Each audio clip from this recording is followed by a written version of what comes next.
श्री शिवाय नमस्तुभ्यम। हर हर महादेव। आ चुका है कार्तिक मास का पवित्र सा महीना और साथ ही साथ वो दिन भी आ गया है जिस दिन हमें हरिओम जल वाला उपाय करना है। पूज्य गुरुदेव पंडित प्रदीप जी मिश्रा की कथा से सुन करके समझ करके आपको बहुत ही अच्छे से समझाऊंगा, परंतु उससे पहले अगर आप भी महादेव के सच्चे भक्त हैं तो चैनल को सब्सक्राइब करके कमेंट बॉक्स में हर हर महादेव जरूर लिखें। वीडियो को लाइक और शेयर करना ना भूलें। आपकी जो भी मनोकामना होगी महादेव पूरी जरूर करेंगे।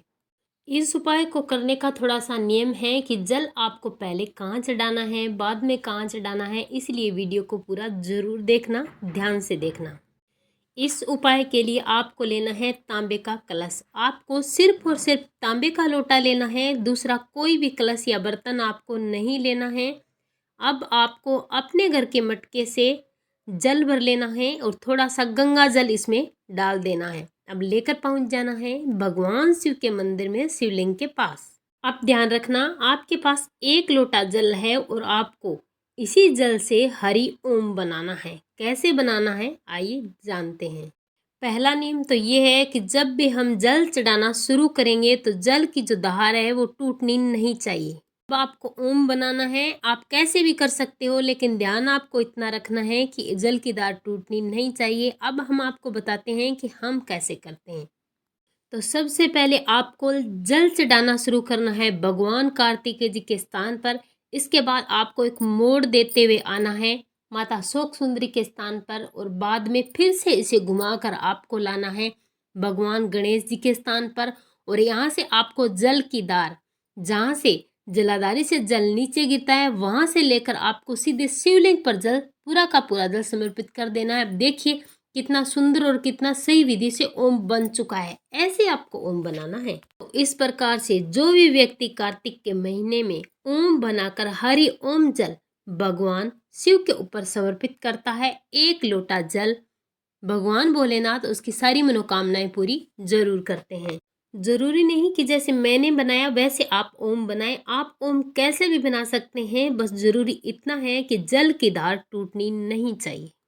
और चलिए अब बात करते हैं पूज्य गुरुजी द्वारा बताए गए दूसरे उपाय की। अगर आपके घर में बीमारी बहुत है, कोई व्यक्ति बीमार पड़ा ही रहता है, बीमारी उसे छोड़ती नहीं, तो आपको लेना है रुद्राक्ष। रुद्राक्ष आप कोई सा भी ले सकते हैं और इसे आपको तांबे के पात्र में जल भर के उस जल में डाल देना है। आपको कम से कम 4-5 घंटे इसे पड़ा रहने देना है। उसके तो आप पहले शाम को इसको डाल दें और दूसरे दिन सुबह आपको ये उपाय करना है। अब आपको इस रुद्राक्ष को निकाल लेना है। निकाल करके आपको रुद्राक्ष रखना है और इस एक लोटे जल को लेकर आपको चले जाना है भगवान शिव के मंदिर में, शिवलिंग के पास।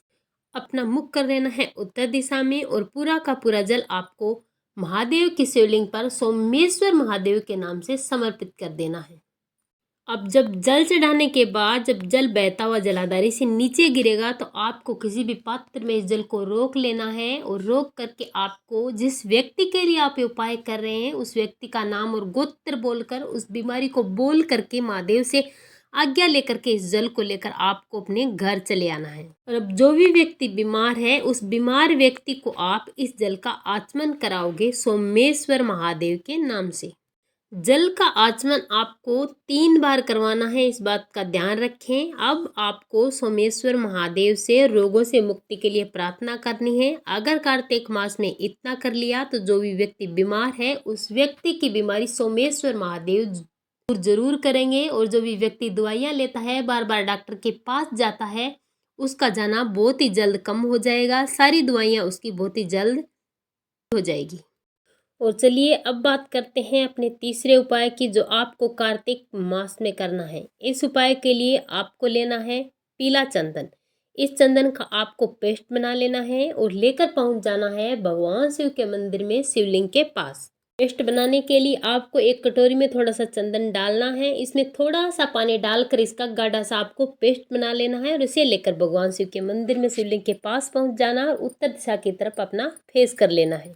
अब आपको अपने सीधे हाथ की अनामिका उंगली से शिवलिंग पर 7 जगह इस चंदन को लगाना है। तो ध्यान से सुनना, आपको कैसे और कहाँ कहाँ लगाना है, क्रम वाइज लगाना है। तो सबसे पहले आपको भगवान शिव की शिवलिंग के ठीक ऊपर आपको इस चंदन की एक बिंदी अपनी अनामिका उंगली से लगानी है दूसरा स्थान आपको भगवान गणेश जी के स्थान पर लगाना है और तीसरे स्थान पर चंदन आपको भगवान कार्तिकेय जी के स्थान पर लगाना है। अब बारी आती है चौथे स्थान की, तो चौथे स्थान पर आपको माता रानी के हस्तकमल पर आपको चंदन की एक बिंदी लगानी है। और अब बारी आती है पांचवें स्थान की, और पांचवें स्थान पर आपको चंदन की एक बिंदी भगवान शिव की सबसे छोटी पुत्री माता अशोक सुंदरी के स्थान पर लगा देनी है। और अब आपको छठे स्थान पर चंदन की बिंदी लगानी है, जो भगवान शिव के शिवलिंग के ऊपर जो जलाधारी के रूप में एक मटकी टंगी होती है, जैसे जल गिरता है, जहां पर भगवान शिव की 5 बेटियों का स्थान होता है, जया, विशंबरा, शामलीवारी, दया, दोतली। वहां पर भगवान शिव की 5 बेटियों का नाम लेते आपको इस मटकी पर छठी बिंदी लगा देनी है। और अब बचती है 7वीं जगह, तो वो आपको लगानी है भगवान शिव के सबसे प्रिय नंदी बाबा पर। कहाँ लगानी है? नंदी बाबा के मस्तक पर लगानी है, दोनों सिंगों के ठीक बीच में। पूज्य गुरु जी कहते हैं कि जो व्यक्ति अपनी मनोकामना करके, अपनी इच्छा बोल करके, अपने किसी विशेष कार्य को बोल करके, नाम और गोत्र बोलकर आदि 7 बिंदी इन 7 जगहों पर लगा देता है बड़े ही प्रेम से, तो भगवान भोलेनाथ उसकी सारी मनोकामनाएं पूरी करते हैं। माता लक्ष्मी का वास उसके घर में होता है और मनचाही नौकरी उसे मिलती है, और उसके जीवन से सारे कष्ट, सारे संकट दूर हो जाते हैं। और कार्तिक के महीने में भगवान शिव की विशेष कृपा उन पर होती है।